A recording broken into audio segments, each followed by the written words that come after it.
Hi, welcome to the Dynamic Duel podcast, a weekly show where we review superhero films and debate the superiority between Marvel and DC by comparing their characters in stat-based battle simulations. I'm Johnny DC. And I'm his twin brother, Marvelous Joe.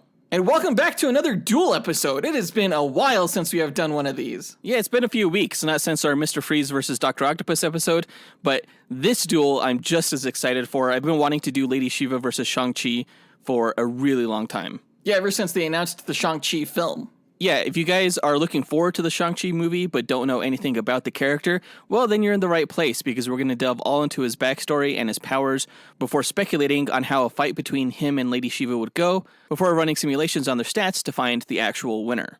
Yeah, when it comes to Lady Shiva, she's not getting her own film, but she has been a recurring character in so many films that we have reviewed. Everything from Deathstroke, Knights and Dragons, to Justice League Dark Apocalypse War, to the most recent film we reviewed, Batman Soul of the Dragon. She's just been everywhere, so it's nice to finally get her background, I think. So look forward to that duel later on in this episode. Before that, we're going to break down the comic book movie news from the past week, including the teaser image of the Joker that Zack Snyder released on his social media accounts this past week. We're also going to be talking about the Black Panther spinoff series that's in the work for Disney+, a new trailer for the Falcon and the Winter Soldier that debuted during the Super Bowl, and we're going to wrap it up by talking about the first trailer for the animated film Justice Society World War II. As always, we list our segment times in our episode description, so feel free to check out the show notes if you want to skip ahead to a particular topic. Don't forget, guys, that this podcast now has a card game out called Dynamic Duel War, and you can get it by joining us on Patreon. On any one of our tiers, you can find information on how to get the game. If you want to learn how to play the game, visit us on dynamicduel.com/war, and you'll get an instructional video. Also, just a quick reminder, guys, to please subscribe to our show if you haven't already. And if you have, please help us grow our podcast audience by leaving a quick rating or review on whatever platform you're listening to us on, or by sharing us with your fellow DC and Marvel fans. The reason that Jonathan and I ask for ratings and reviews is it's not just for our health. It's not just because we want to hear your kind comments. It's largely because podcast aggregators and clients that post our show rank shows according to that type of audience engagement. So when you rate us and when you review us, you guys are helping us get in front of more eyes. So if you've listened to us for a while and you haven't given us a rating or a review, please do so because it does help the show out. And with that out of the way, quick to the No Prize. A No Prize is an award Marvel used to give out up until the 90s to fans. Our version, the Dynamic Duel No Prize, is a digital award we post on social media that Jonathan draws for those who we feel gave the best answer to our question of the week. Last week's question tied into the news that Zack Snyder's Justice League had received a release date for HBO Max on March 18th. So we asked, do you have HBO Max? If yes, why did you subscribe? And if not, will you be subscribing to see Zack Snyder's Justice League? Yeah, thank you guys for going onto our website, dynamicduel.com, and for recording and sending us your answers. Let's go down our honorable mentions as well as the No Prize winner. Our first honorable mention goes to Jeff Miles Jr., who said, Hey, John and Joe, it's Jeff Miles Jr. Just want to say for the No Prize, yes, I have HBO Max.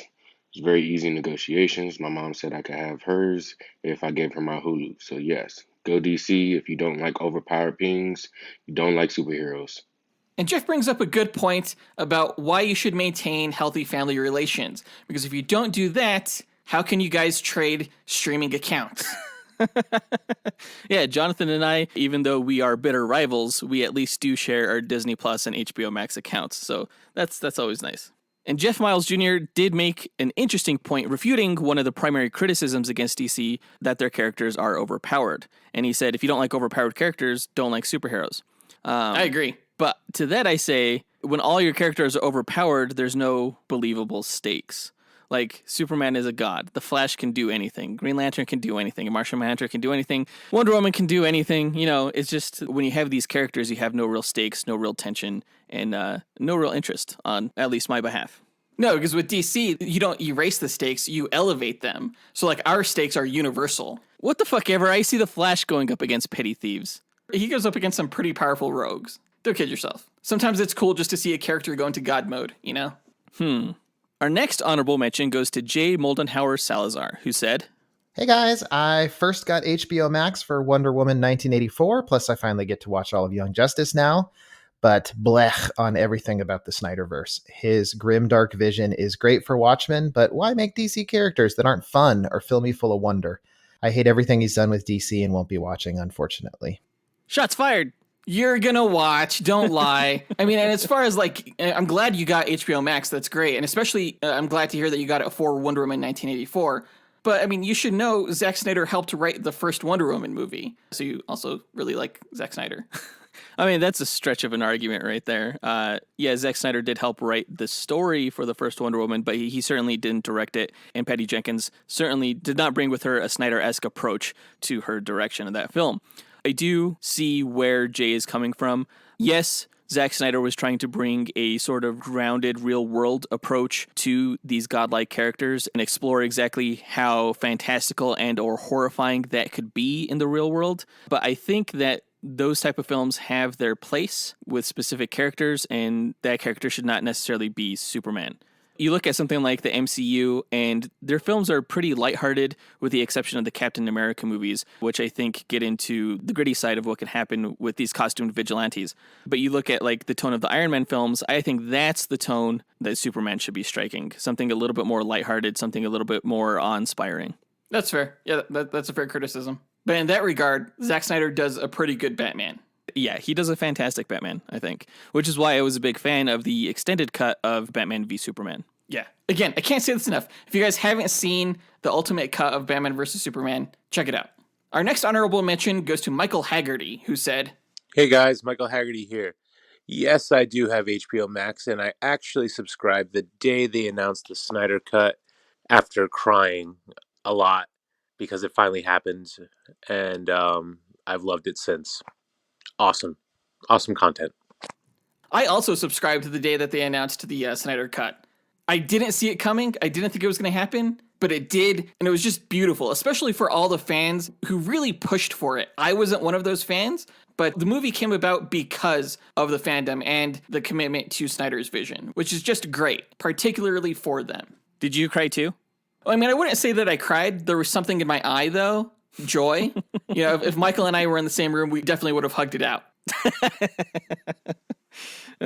Before we name the No Prize winner, we want to give a quick thank you to everyone who sent us their answers, including Miki Madingian, John Starosky, and Shane Habazine. Thank you guys so much for interacting with our show. And taking the time to visit our site and record an answer. We think this is a really fun feature to have you guys be on our show, so we really appreciate you guys participating. And hopefully, more listeners continue to do so. But the winner of this week's No Prize goes to Kelvin John Della Merced, and he said, Hi guys, Calvin John de la Merced here, and I actually have HBO Max. I got it because I wanted to watch the Snyder Cut of the Justice League, which now premieres on the exact same date of my birthday, which is awesome. And how cool is that? Like, you sign up for a service for a specific movie, and that movie is releasing on your birthday. That's just fate, man. That is awesome. Happy early birthday. Yeah, happy early birthday, Calvin. If I had to give you a gift from Marvel, I would give you the Phoenix Force. And I would give you a mother box, which is like an iPhone 20. Congrats again to Calvin John Della Merced for winning this week's No Prize. If you, the listener, want a shot at winning your own No Prize, stay tuned to later on this episode when we'll be asking another question of the week. And now that that's done, on to the news.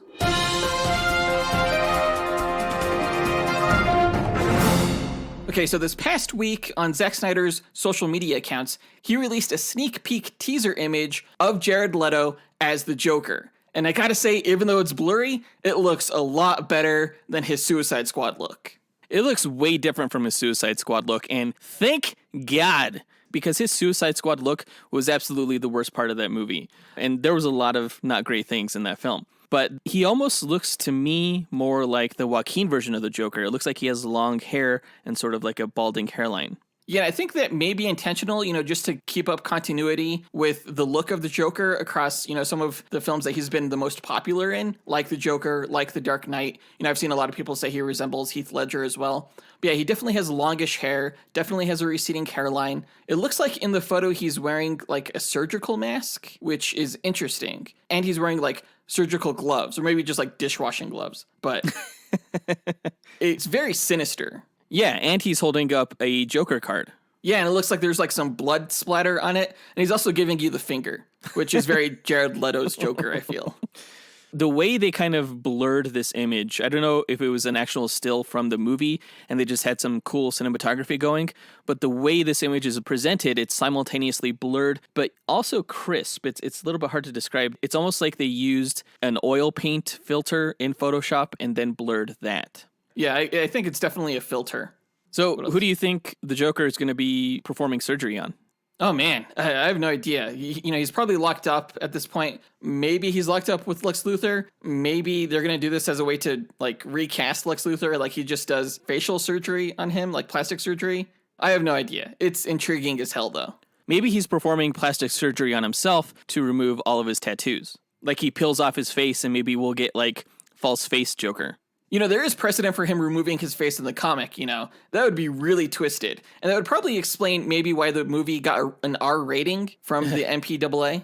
Yeah. I'm kind of nervous about that R rating, I'm not going to lie, because the Ultimate Edition of Batman v Superman was rated R. But the only reason it was rated R was because of some, like, digital blood splatter and some Ben Affleck ass. It's like, whose ass are we going to see in this cut? Gal Gadot's? Please! That's the only acceptable answer. It's probably going to be Ezra Miller's. Damn it. I do feel like every week Zack Snyder will be releasing something to tease the Snyder Cut on his social media accounts because, the week before it was the movie posters. I have heard that February is going to be like a month-long push marketing-wise for the film. And it seems like they're getting a ton of exposure simply from these social media posts, which is great. Still looking forward to the trailer, though, and that is supposed to drop on Valentine's Day. Yeah, looking forward to discussing that trailer in our next episode. But on the Marvel side of things, this past week we received news that Marvel is working with Ryan Coogler on a spin-off Disney Plus series that is set in the nation of Wakanda. Apparently, Coogler's production company called Proximity Media signed a 5-year contract with Disney, and one of the stipulations of that was that they would produce a Marvel Disney Plus show based around Black Panther. And this is huge news. This is so great. We know that Ryan Coogler is actively working on the Black Panther 2 movie right now, which won't be recasting Chadwick Boseman as Black Panther, so they're kind of going to tell a story that's not centered around the role of T'Challa. But there's still so much more that they can do regarding this fictional country that they created outside of the bounds of the Black Panther character. Yeah, it seems to be like a really rich land and culture that you can mine a lot of stories from, like the different tribes. Yeah, there's the Border Tribe, the Merchant Tribe, the River Tribe, the Mountain Tribe. I would love to see a movie about like M'Baku or the War Dogs with Nakia or the Dora Milaje with Okoye. Maybe they'll even delve into the past with T'Challa's father, T'Chaka, and his dealings with Ulysses Claw, since I don't think Andy Serkis had nearly enough of a role before he was killed in the first Black Panther movie. There are so many different things that they could do with this show. It may even revolve around some kind of plot where they explain why T'Challa looks different when he eventually is recast in a movie after Black Panther 2. I really hope that that's what they do. I think with long-form storytelling, there's enough you could do to set up the return of T'Challa as opposed to doing it, in a 2-hour movie. When you spend hours with these characters and with the story, I think it could result in a more cathartic payoff and acceptance of a new actor in the role. Yeah, you just have to do it right, though, because as Angela Bassett said a few weeks ago, Chadwick Boseman is irreplaceable. He's an amazing actor. No one else will be Chadwick Boseman, but that's not to say that no one else will eventually be T'Challa. The characters will always outlive actor contracts or actors' lives, like Adam West, Yeah. I'd like to see Lakeith Stanfield eventually get the role. He was in Knives Out, and he was in the recent Judas and the Black Messiah film, alongside Daniel Kaluuya, who played W'Kabi, the member of the Border Tribe, in the first Black Panther film. Yeah. I think Lakeith Stanfield has the look and is an amazing actor. These talks are definitely premature. It is far too soon to recast, which is why they're not going to for Black Panther 2. But back to the spin-off show, given that Wakanda is such a vast, vibrant country, kudos to Ryan Coogler for setting that up so well. There is so much that can be done with the show, and that brings us to our question of the week. What would you like the Black Panther spin-off television series for Disney Plus to be about? Yeah, there's a lot it could be about. Pick your favorite and record your answer at dynamicduel.com by clicking on the red microphone button, which will prompt you to leave us a voicemail. Your message can be up to 20 seconds, and don't forget to leave your name in case we include you on the podcast. We'll pick our favorite answer and draw that person a dynamic duel no prize that we'll post to social media. Be sure to answer before February 13th. But speaking of Disney Plus television shows, during the Super Bowl, we had an official trailer drop for the Falcon and the Winter Soldier television series. And this was really damn cool. I really liked this trailer. Got me really pumped.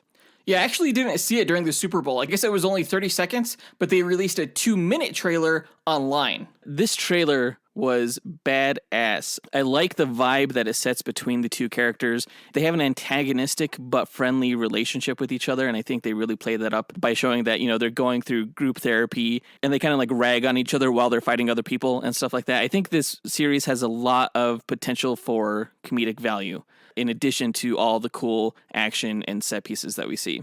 I was definitely sold on the action for this trailer, but I don't know about the comedy. Like Marvel, again, they always like to end their trailers with this comedic bit. They tried it with the last Falcon and the Winter Soldier trailer as well. I didn't think it worked there either. You didn't think the staring contest worked in this? I thought it was fucking hilarious. It was bizarre and kind of uncomfortable because like their knees were pressed like right up against each other's junk the way they were sitting. Out of all the cool things to notice in the trailer, you're looking at their knees. Yeah. You got to reevaluate your priorities, my friend, because that's stupid. It looks hilarious. I'm a big fan of like buddy cop movies, and that's exactly what this looks like. It looks like a buddy cop series.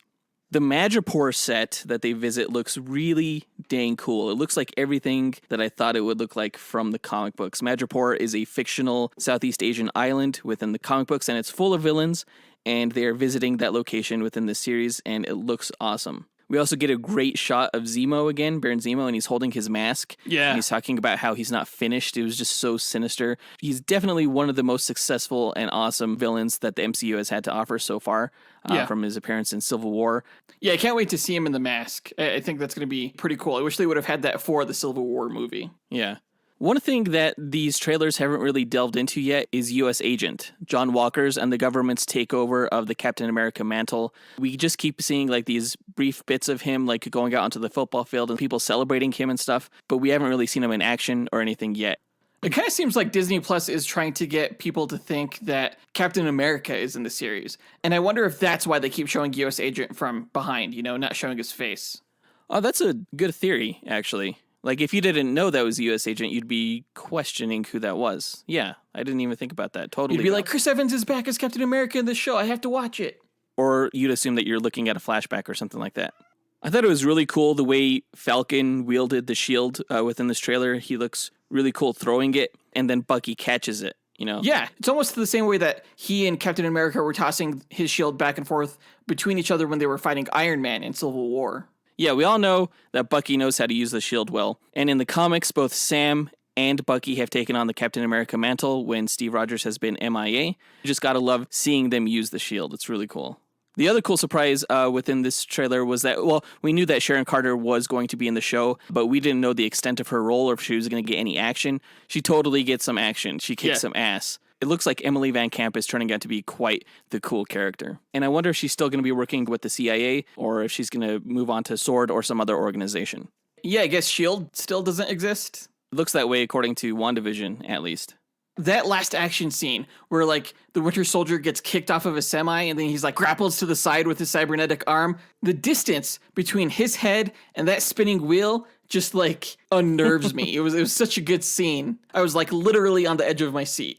Yeah, it looks intense. And the way the Falcon flies under it too, that's just scary as hell. Oh yeah. Can't wait for this show. I'm not sure if they're going to drop another trailer. I would imagine that they would before the series comes out in March. So we'll look forward to that then. In our last news item, DC released the first trailer for their animated film Justice Society World War II. And I was already pumped for the movie just by its announcement and seeing that first image they released. But this trailer has me so much more pumped up. It was really cool to see like Wonder Woman and the Justice Society fighting in World War II. It was a dope-ass trailer, but the most exciting thing was to see the modern Flash Barry Allen show up in this time period. That was the biggest surprise. I did not see that coming. It looks like they're using this film as a way to bridge the old continuity that ended with Justice League Dark Apocalypse War into this new continuity, I guess. This has the same animation style as Superman Man of Tomorrow, so I imagine that they take place in the same world. I feel like there's a lot more to be excited with this team matchup because we get Wonder Woman's origins, we get the Justice Society in a film, finally for once, and they look so damn cool in this movie. The Justice Society has never looked cooler. The characters look cool. The whole movie looks cool. Even from the opening shots when we see like the devastation of the war, it's all so detailed and the art is so well done. It does look like Steve Trevor is going to be the one to set up this team, which is kind of cool. It includes Wonder Woman, Jay Garrick the Flash, Hawkman, Hourman, and Black Canary. And I feel like it's been a while since we've seen Black Canary in an animated film, so I'm excited to see her particularly. Yeah, that final shot where she's fighting this like supernatural beast that the Nazis have summoned or something like that, that is such a cool shot. The action within this movie looks like it's going to be amazing. We have Hourman like flipping tanks, like he's flipping tables, Wonder Woman smashing Nazis, the Flashes running alongside each other, Hawkman smashing through planes. Yeah. The two Flashes running side by side next to each other, something I never thought I would see in one of these animated films. It's pretty cool, and it's definitely a callback to those two characters being the first characters within the multiverse to meet each other in the comics. Yeah, I think it's an Israeli accent or some kind of Mediterranean accent. But given, that the character's from the Mediterranean, it totally makes sense. Overall, I can't wait to see this film. Looks like it's going to be really cool. I don't think they need to release another trailer. I mean, the release date is so close anyway. It's going to hit digital on April 27th and Blu-ray on May 11th. So we will be reviewing it probably when it hits Blu-ray. And we'll probably have some kind of tie-in duel in the following episode. But I think that does it for all the news for this episode, so let's go ahead and get into our main event, where we find out who would win in a fight between two martial arts masters, Lady Shiva from DC and Shang-Chi from Marvel. Let's do it.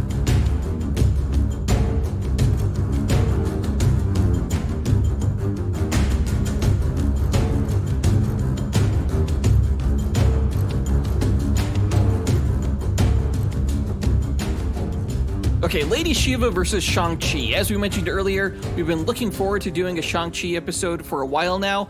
Specifically me, I think, not because I'm a Marvel fan, but because I know nothing about the character, and I'm really curious as to why he's getting his own movie.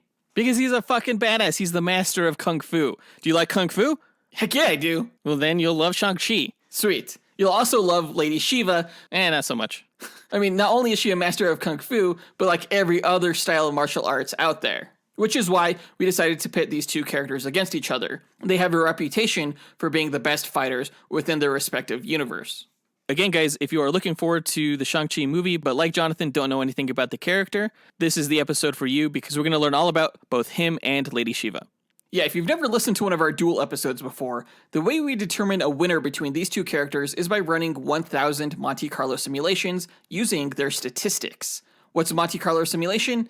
It's a probabilistic model used to determine outcomes through random sampling.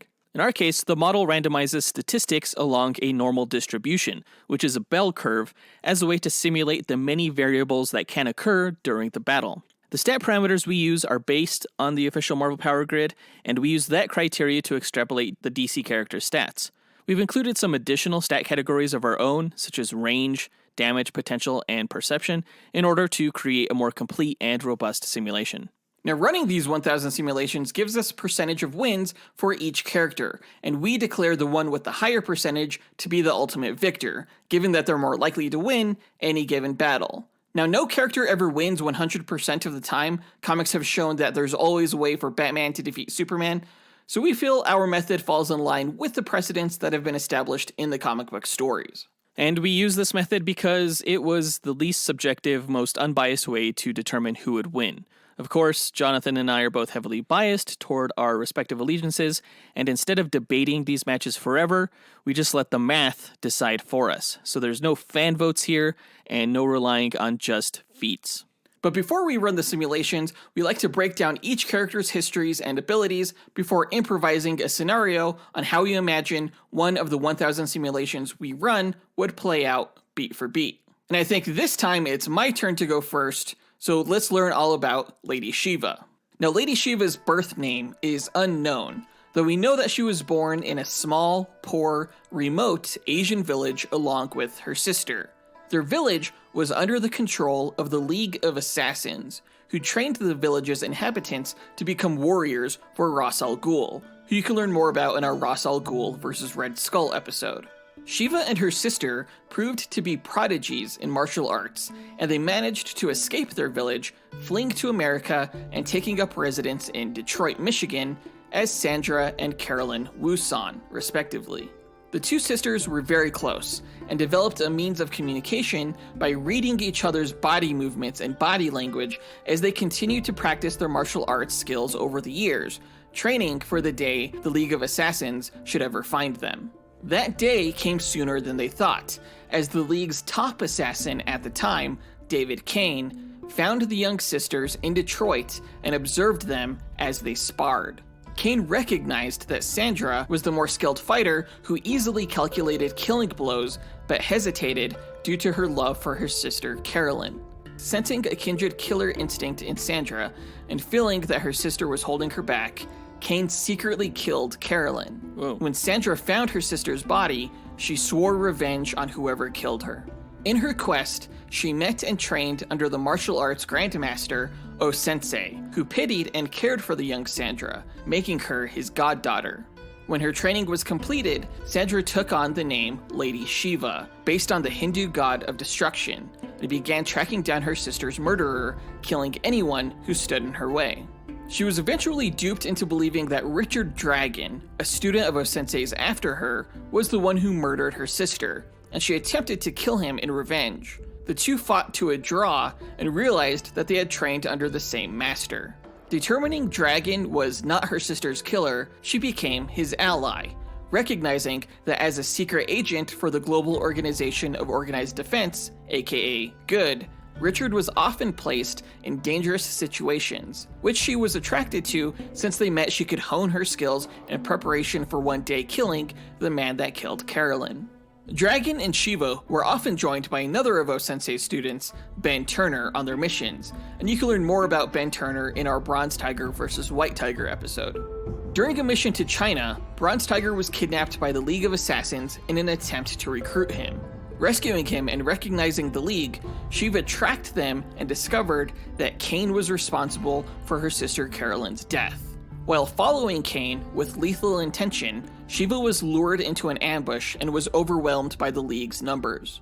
When Kane explained to Shiva why he killed her sister, she was convinced of the truth in his words, that Kane set her free, because she never would have traveled and trained and advanced as a fighter while simply hiding and sparring with her sister. Kane agreed to free Shiva and let her live on the condition that she bear his child, their offspring being the product of the two most skilled fighters on Earth that he would train into becoming the perfect bodyguard to Ra's al Ghul.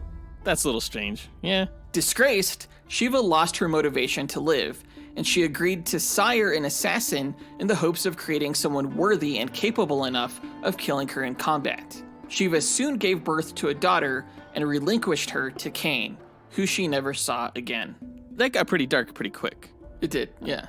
Unsure of how to proceed in her life, Shiva embraced her feared reputation and became an assassin for hire. In one instance, she was hired by the mayor of Hub City to kill its resident vigilante, the Question, and she easily succeeded in killing him in combat. However, she was so impressed by his potential that she used her healing arts to revive him and left him in the care of Richard Dragon to heal and train. Wait, she can bring people back from the dead? She succeeded in her contract, but she jump-started his heart again. Oh, okay. Huh. In addition to contract killing, she also trained prospective assassins and warriors. While training terrorists in the Middle East, she was tracked down by Batman and Robin, Jason Todd at the time, who thought Lady Shiva was his mother. You can learn more about Batman and Jason Todd in our Batman vs. Moon Knight and Red Hood vs. Punisher episodes. Though Batman impressed her with his fighting ability and physicality, she defeated him and would have killed him if not for the intervention of Robin. Robin died shortly after, but Shiva saw promise in Batman and his proteges. When Tim Drake, who you can learn more about in our Drake vs. Winter Soldier episode, took up the mantle of Robin, Shiva helped train him, as well as Batman after his back was broken by Bane. Over the years, Shiva only became more lethal. She tracked down all of the martial arts grandmasters around the world, trained under them, then occasionally fought them to the death in combat, in which instances she always won.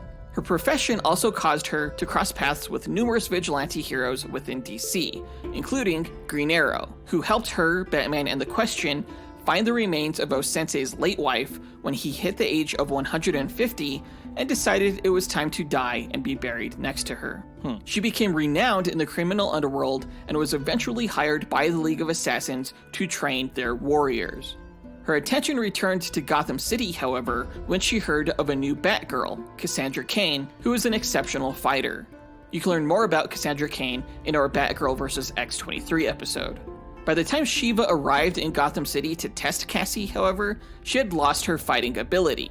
Shiva offered to retrain her under the condition that in 1 year's time they would fight to the death. 1 year later, they fought, and Shiva killed Cassie, but unsatisfied with the match, Shiva brought her back to life and continued their fight, after which Cassie proved to be the victor, though to Shiva's disappointment, Cassie refused to kill her teacher. Years later, the two would fight again within the League of Assassins compound after Cassie sacrificed her life to save a teammate, and Shiva brought her back to life again using a Lazarus pit. Though evenly matched, Cassie was eventually able to gain the upper hand and break Shiva's neck, paralyzing her. Shiva revealed that she was Cassie's mother and begged her to kill her, but Cassie instead left her hanging above a Lazarus pit so that she could eventually recover. Seeking someone other than her daughter to kill her in combat, Shiva showed interest in Black Canary, who you can learn more about in our Black Canary vs. Black Widow episode.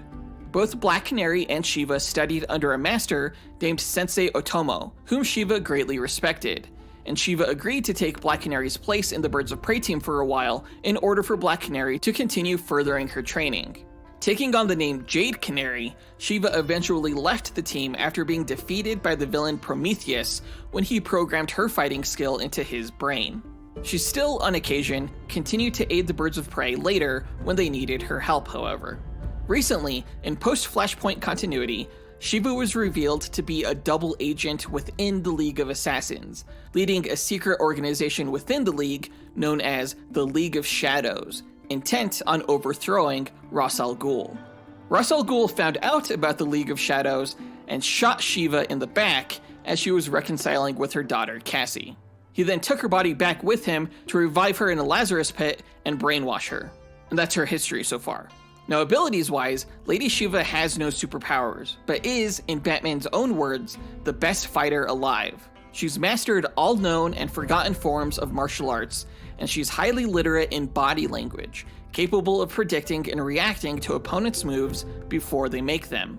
She's an expert healer and has complete mastery over her physical body, capable of ignoring physical pain altogether and even controlling her bleeding rate. Shiva is also an expert with several forms of weaponry, such as Kusarigama and Shuriken, but she's most often shown wielding a katana, so she'll be bringing that into this match. She has had quite the tragic life, yeah? Yeah, she's an interesting character. She definitely has a death wish, but it's just that there's no one capable of killing her. Oh, I found the perfect person. And his name is Shang-Chi. He will gladly grant Shiva's wish. We'll see. Let me tell you all about him. Shang-Chi was born in the Henan province in China to an unnamed mother and Zheng Zhu, his father, who is better known internationally as Fu Manchu, the wealthy Chinese crime lord. Zheng Zhu began his son's training from the moment he could walk with the greatest masters of Chinese kung fu and other martial arts disciples from around the world. Shang-Chi spent his early life in constant training, honing his body, mind, and spirit to a razor's edge. Throughout his childhood lessons, Shang-Chi had limited contact with his parents, but believed his father Zheng Zhu was a brilliant humanitarian and philanthropist. Shang-Chi idolized him, gracious for his affluent upbringing and blind to his father's secret criminal organization and plans of world domination. As it turned out, Zheng Zhu was secretly training his son as a loyal and unstoppable assassin who could be used to quietly put an end to anyone standing in the way of his sinister plans. As a young man, Shang-Chi was told of an evil man living in London who was a threat to his father's dream of world peace. Knowing nothing but loyalty and wishing to honor his father, Shang-Chi traveled to England, where he snuck into the house of Dr. James Petrie and murdered him with a single strike. The assassination was caught by Sir Dennis Nayland Smith, an agent of the MI6 British Secret Intelligence Service who was investigating Zheng Zhu, and Shang-Chi was apprehended and told the truth about his father. Refusing to believe that his upbringing and his father's nature was a lie, Shang-Chi escaped custody and sought out his mother, who had long ago fled her malevolent husband. Evading pursuit throughout London, he eventually found her and learned the truth. His father, Zheng Zhu, was indeed the evil villain Fu Manchu. Devastated that he had taken the life of an innocent man, Shang-Chi swore himself as his father's enemy, and allied with Sir Dennis and MI6 to bring down Zheng Zhu's criminal empire. Shang-Chi traveled the globe putting down his father's schemes, and occasionally teamed up with other Marvel martial arts heroes such as Iron Fist and White Tiger, both of whom you can learn more about in their respective Duel episodes. Zheng Zhu sent his best assassins to kill his son for his betrayal, including Shang-Chi's own adoptive brother, Midnight Sun, who had a penchant for striking swiftly and lethally from the shadows, and his sister Cursed Lotus, who led a faction of ancient Chinese warriors similar to the hand ninjas called the Sifan. Wait, so his siblings have code names, but he doesn't? I guess his codename is kind of the Master of Kung Fu, but it's really long. That is a cool name. In Shang-Chi's many adventures in espionage, he developed a romantic interest in MI6 agent Leto Wu, and together with Sir Dennis, they formed their own independent spy agency called Freelance Restorations. After many years of playing games of deceit and death with his father, Shang-Chi eventually came across a lead that took him to Zheng Zhu's secret retreat in Hunan, China. After an extended battle, he eventually killed his father, and the fighting against the Fu Manchu criminal empire seemingly ended for good. But Shang-Chi did not feel peace at the end of this war. He was plagued by guilt and weary of the pressures of fighting crime. He ended Freelance Restorations and retired to a small village in remote China to spend out his days as a simple fisherman. Years later, though, Shang-Chi was brought out of retirement in order to save his former lover Leto Wu from a terrorist group, and he was pulled into a plot involving his previously unknown brother called Moving Shadow. Moving Shadow poisoned Shang-Chi with a slow-acting toxin, and Shang-Chi nearly died before his friends were able to cure him using an acquired dose of his father's elixir of life. Shang-Chi spent some time assisting other heroes, such as the Heroes for Hire, a team which his former ally Iron Fist helped establish. He also helped the British super team Excalibur against a corrupted version of the Welsh Dragon. He helped Spider-Man develop his own style of fighting known as the Way of the Spider, and he joined Daredevil, Moon Knight, Punisher, Black Widow, and Dagger in the short-lived super team called Marvel Knights. Eventually, Captain America invited Shang-Chi to join the Avengers, where he was given a pair of repulsor-energized nunchucks by Iron Man. He helped the team save the universe against an alien threat known as the Builders. He helped rescue Avengers who were captured during Thanos' invasion of Earth, and he used Pym particles to grow into a giant and fight a monster dragon among the skyscrapers of Hong Kong. Oh, that's cool. At one point, he even gained the temporary ability to replicate himself after investigating the remains of an alien bomb set off in Japan. But Shang-Chi's time spent fighting alongside the Avengers came to an end, however, when his former lover Leto Wu was murdered while she was on assignment with MI6. Delving back into espionage, Shang-Chi discovered his adoptive brother Midnight Sun, whom he fought years in the past, was behind Leto's death as part of a mystic ritual to rule over China as Zheng Zhu would have wanted. Shang-Chi recruited his former MI6 allies, the Daughters of the Dragon, and the Sons of the Tiger. Do you remember them from our White Tiger episode? Oh, yeah. They all took on his brother, but Midnight Sun was ultimately defeated by Leto, who dragged him into the Netherworld after her spirit was resurrected during the ritual.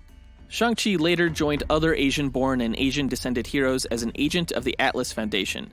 The agents of Atlas included heroes such as Agent Jimmy Woo, formerly of the FBI and S.H.I.E.L.D., Brawn, real name Amadeus Cho, formerly known as the Totally Awesome Hulk and son of Helen Cho, Ms. Marvel, real name Kamala Khan, Silk, real name Cindy Moon, who was bitten by the same spider that transformed Peter Parker, and Lin Lai, the new Sword Master. Together, they saved South Korea from the fiery demons of Muspelheim and rescued a stolen sea dragon belonging to the Kingdom of Atlantis. After relocating to San Francisco's Chinatown, Shang-Chi learned his father's legacy lived on in a secret organization of martial artists and assassins called the Five Weapons Society, and that he was the heir to rule it. He fended off an attack from a long-lost sister Shihua, who had the power to mentally control an army of mystical Chinese zombie-like beings known as Jiangxi. After being turned into a Jiangxi, Shang-Chi used his psychic connection with Shiva to convince his sister of the terrible man their father was, and the horrible legacy he left behind in the Five Weapon Society. Realizing the error of her ways, she relinquished control of Shang-Chi and the other zombies, and he was subsequently designated the new Supreme Commander of the Five Weapons. He vowed to transform the group from the criminal organization that Zheng Zhu led into one that would protect mankind. And that's his backstory. Abilities-wise, Shang-Chi is one of the foremost grandmasters on the planet in a variety of martial arts styles, primarily the Chinese martial art of Kung Fu. His physicals, including strength, speed, reflexes, agility, durability, endurance, etc., are all at peak human levels due to his training. And he trained from childhood to be able to focus and channel his chi, or life energy, to enter a Zen state where he can do things such as observe events nearly in slow motion through extreme concentration, perform minor feats of strength, accelerate his healing speed slightly above normal human levels, reduce pain, and withstand extreme temperatures. He wears a pair of metal bracers on his wrists that add mass to his hand-to-hand blows and have even deflected bullets. Shang-Chi is a master of nearly every martial arts weapon known, including nunchucks, swords, staff weapons, kali sticks, shuriken, et al. But for this matchup, he will be bringing his signature weapon of nunchucks. Nunchucks against a katana? Yep. We'll see how that goes. It's not the repulsor nunchucks, is it? No, he only had those temporarily when he was a member of the Avengers. Okay, good. Now that we've gone into the characters' histories and abilities, let's speculate on how one of the 1,000 simulated matches will go. The winner is determined by simulations, not this speculation, but it is fun to imagine how this fight could play out. And we don't set any rules for this match other than the characters don't know anything about each other going in, except that the other character is a threat that needs to be put down. And we say they start off about 50 meters apart in an environment that has no bearing on the match itself, because we don't take stats for the environment. Plus, certain characters have advantages in some environments over others, and we want these characters to win on their own merit. So let's get into it. The characters meet on the battlefield. Who goes first? Well, I'm going to say that, both of these fighters are too good to rush into this fight head on. They're going to both recognize each other's fighting ability, I think, just through the way that they stand and hold themselves. And they can kind of recognize each other's chi aura, Honestly, I think that they would play out the entire fight in their head before either of them made a move. Oh, like Sherlock Holmes style? Probably. So with that, as they have each other kind of figured out, they dash at each other. Okay, so as Shiva is running though, she has her hand on her samurai sword, and as they get closer, she just whips that baby out really fast at lightning speed, slashing Shang-Chi. Well, Shang-Chi leaps over the blade in the air, doing a front flip over her to evade her slash attack, and he lands behind her. Okay, but as he's landing, Shiva turns around and she hurls this secret stash of kunai throwing blades. You know what those are? It's like what Naruto uses. Oh, they're like shuriken, but they have loops and handles, right? Yeah, exactly. Okay. So she just throws a volley of those right at him. Okay, but Shang-Chi, like a badass, he spins his nunchucks and starts knocking the shuriken out of the air. He just looks so cool. He's a kung fu badass. These kunai daggers did nothing. Well, little did you know that those throwing blades were actually just distractions, because as he's busy deflecting them, Shiva just closes that short gap between them and slashes him right across the chest with her katana. Okay, but like I said, Shang-Chi has supreme concentration. So while he was blocking the shuriken, he saw her coming at him, and yeah, she slashes him across the chest, but it doesn't go that deep because he manages to just barely inch out of the way from it being a fatal blow. So he has this gash in his chest, but he does a few back handsprings away and takes his slash top off, and he starts focusing his chi using these hand moves to stop the bleeding from his chest. Okay, yeah, Shiva's impressed by that. Yeah, because his top's off. No, not by his scrawny body, but by his chi control. He's not scrawny. He has 0% fucking body fat. She would be super impressed by that. 0% body fat, aka he's a skinny ass bitch? What? Shiva likes some cushion for the pushin', and she expresses her displeasure in him by going in for another slash. Shang-Chi sees her coming in, and he just sidesteps her first slash swing as she dashes in, and then she'll swing again, and he blocks the next swing with his nunchucks by holding them up, and the sword gets caught in the nunchuck chain. And he swings his nunchucks around the sword so that they wrap, and so he has control of the sword, and he just disarms her, wrestling the sword out of her grasp and into his possession. So now he has a sword and nunchucks. and he's just wielding both of them like a double propeller engine, just like swinging them around, going toward her. He has both weapons now. Yeah. Shiva, like, totally doesn't even care. She just, like, narrows her gaze and moves like water, like avoiding each slash and swing like a dancer. Okay, Shiva's good. She could probably do that. But you forget that Shang-Chi is also really good. So there's no way that she's dodging, like, every single one of these attacks. Yeah, she does. No, Shang-Chi totally clocks her right in the gut with the nunchucks. And when she, like, reacts from that hit, he follows up with a sword slash right to her face. Dang! Okay, but again, she was moving around, so she was, like, in mid-spin as she was slashed. So it's just, like, a thin cut across her cheek. Okay. She's going to continue her spin, and she just, like, leg sweeps Shang-Chi off of his feet, and he just falls right on his ass. And then she follows up by swinging her legs around and launching herself into the air, landing with a powerful stomp, like, right on Shang-Chi's chest, like, right where his slash is, just breaking several of his ribs. Does she do, like, the Bruce Lee thing where she, like, twists her foot, like, cracking his ribs? Yeah, it takes, like, 5 seconds for her to, like, really sink in, and then, like, and then she does the twist. Yep. Okay, well, Shang-Chi has some broken ribs now, but he doesn't panic or anything. He just focuses his chi to subdue the pain. He is a calm in a storm, and he does a backwards somersault and kicks her away from him.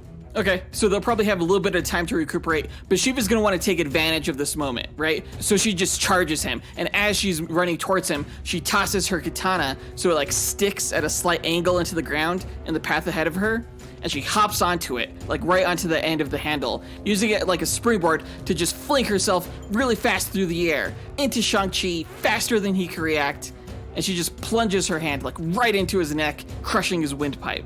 So now he can't breathe for, like, the rest of the match. What? Well, shit.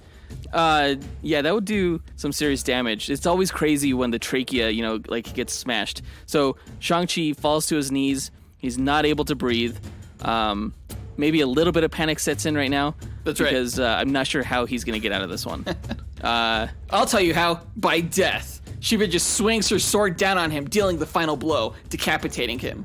No. Okay, so she swings her sword down on him, and Shang-Chi, he can hold his breath for a really long time, okay? So even though he can't breathe now because he has a crushed windpipe, he can still do some moves with no breath. So as she's swinging her sword down on him, he catches her sword mid-swing between his palms. He catches the blade. And he uses his chi-enhanced strength to prevent Shiva from following through with the slash and cutting him. But then what he does is he uses the sword on himself. What? And he guides the blade that he has control of toward his throat, and he makes a small incision in his windpipe below where it's crushed, essentially using Shiva's sword to perform a tracheotomy on himself so he can breathe out of this little hole in his neck now. Oh, dang! What? That is hardcore. Hell yeah, it is. He's a fucking surgeon. Okay, I mean, Shang-Chi may be in control of Shiva's sword, but he had to drop his nunchucks to grab the sword with both hands. So Shiva quickly releases her sword and somersaults over to the nunchucks to pick them up, so now they have each other's weapons. Yeah, and Shang-Chi focuses his chi energy, into his hands, and he delivers this powerful slash and just cuts Shiva in half. No, because Shiva holds up the nunchuck chain to block it. No, but this slash is so powerful that it cuts right through that chain. Big deal. Like, nunchucks without the chain, those are just Kali sticks. And Shiva knows how to use those lethally. So Shang-Chi is weakened, he's not getting as much oxygen, she just disarms him of his sword, and then, like, strikes at his pressure points, stopping his heart. Shiva's doing all this crazy lethal shit. No, I mean, it's fine, because, yeah, she, like, stops his heart, but then she was just like, no, that was too easy. So she, like, lights some incense and performs CPR to restart his heart and continue the fight. Well, what the fuck was the point of that? She does it because she can. She's just a badass. Shang-Chi gets up from his death experience, and he says thank you to her with an uppercut right to her chin, breaking her jaw. That was not a nice way to say that. Well, stopping his heart was not nice to begin with. Okay, so Shiva gets knocked down from the uppercut, but she lands next to her sword, and she just picks it up and is like, "You're welcome." And then she swings at Shang-Chi, who no longer has a defense since his nunchucks are now broken. That's not true. He still has defense. He still has those metal bracers that he wears on his wrists. They're kind of like Wonder Woman's silver gauntlets. And he uses those to block Shiva's sword attacks. And at one point, he like crosses his arms and he traps her sword between the bracers. And then he focuses his chi strength and he uncrosses his arms, just shattering the sword blade. And these flying sword shards are like flying through the air. And with like lightning speed, he manages to pluck a few of these shards out of the air before they fall on the ground, and he hurls them at Shiva right in her neck, and match over. Except that there's no way Shang-Chi could have done all of that with Shiva just standing there. So as her sword was shattered, I say she just plunged her broken blade into his neck, killing him. And this time, she's not going to resuscitate him. He's fucking dead. I'm saying that Shang-Chi actually is that fast, so then they both just end up with blades in their neck. Yep, pretty much. I think that's a good place to stalemate this match. Let's go ahead and find out which of these characters bleeds out first and is the champion by running the statistical simulations on these characters and declaring a winner. We'll be right back. Well, that got pretty violent towards the end. Lady Shiva's a violent character. It makes sense. Yeah, but I think it went pretty well. Now, stat-wise, these characters are some of the most similar characters we've ever pit in a duel match against each other. Yeah, movement speed, equal. Durability, equal. Strength, equal. Damage level, equal. Fighting skill, Shang-Chi's way better. What? But yeah, equal. In almost every instance, these characters were on par with each other, except for one. And it's kind of bullshit. It's the evasiveness stat. Yeah, which we define as the ability to avoid injury. So shields go into that category, as well as, acrobatic feats. And the one thing that Shang-Chi has that Lady Shiva doesn't are these metal, or sometimes depicted as stone, bracers he wears on his wrists that are part of his signature look, and he uses them for defense. He's used them to stop bullets, he uses them to stop swords, as well as a means to add mass to his attacks. Lady Shiva has no such comparable means of defense. Yeah, when it comes to like bullets and stuff, she's able to dodge them because of her enhanced perception of people's body language. But when it came to perception, Shang-Chi was a match there as well, considering he's able to tap into his chi to enhance his senses. So literally the only difference between these two characters are those metal bracers. It's crazy. Which is kind of bullshit that a costume kind of gives you the edge stats-wise. Just barely, though. It is what it is. I mean, those have always been a part of his look, at least outside of his initial run. So I don't know what to tell you. That being said, I think that Shang-Chi's got this in the bag. I think it's going to be extremely close, but I think Shang-Chi definitely has this. Now, there's still a little bit of time on our Instagram poll where our followers can vote as to whether they thought Lady Shiva or Shang-Chi would win. And right now, they're giving the win to Lady Shiva at 60%. Did they know about the bracers, though? I think Lady Shiva is generally just more popular, and these polls tend to be a popularity contest. But taking the stats into account and running the simulations, you say the winner is Shang-Chi, and you are correct. Of course. But barely. Shang-Chi won 535 out of the 1,000 matches. Lady Shiva won 465, or 46.5%. I knew it would be close, and it is close. This is dumb. This is bullshit. I mean, it is kind of funny how the reason Shang-Chi won was because DC hasn't given Lady Shiva a consistent costume. Yeah. It really came down to an error of costuming, which is kind of bullshit, But considering that they use a lot of the same weapons and have a lot of the same skill set, you got to look at the minutia. And that's not even accounting into the fact that Shang-Chi over the years has had powers on occasion. At times he's had Mr. Negative's powers. He's had spider powers before. He's taken pin particles before. He's had multiple man's powers before. And we didn't take any of that into consideration for this matchup, given that they have always been temporary. And we'll see if the movie incorporates that in any way. That's true. We'll see. But let us know what you thought about the results by writing to us at dynamicduelpodcast@gmail.com or by visiting us on Facebook, Instagram, or Twitter. You can find links to all of our accounts by visiting our website, dynamicduel.com. And on our site, you can find a link to our Patreon page where we offer bonus content and our very own Marvel vs. DC card game called Dynamic Duel War. Check out how to play at dynamicduel.com/war right after this episode. Also on Dynamic Duel is a link to our merchandise store where we sell t-shirts, hoodies, stickers, and more with our Dynamic Duel No Prize artwork. And this week, I will be drawing Lady Shiva. So take that, Shang-Chi. I'll save his drawing for when the movie comes out. Yeah, that makes sense. In our next episode, we will be having an esteemed guest on the show, one of our executive producers, an Army Sergeant, Ken Johnson. He runs his own podcast called You Call Those Tactics, which provides a critique of the military tactics employed in pop culture films. He's a great guy. He's going to help us review The Punisher, the 2004 movie starring Thomas Jane and John Travolta. Yeah, it's going to be a great episode. I'm looking forward to it. The movie sucks, but Ken's a great guy. And I'm sure we'll be talking all about how horrible the movie is. So good times. We want to remind everyone again to please subscribe to our show if you haven't, or please leave a rating or review on your platform of choice. Sharing this show on social media or in person is also a big help for us.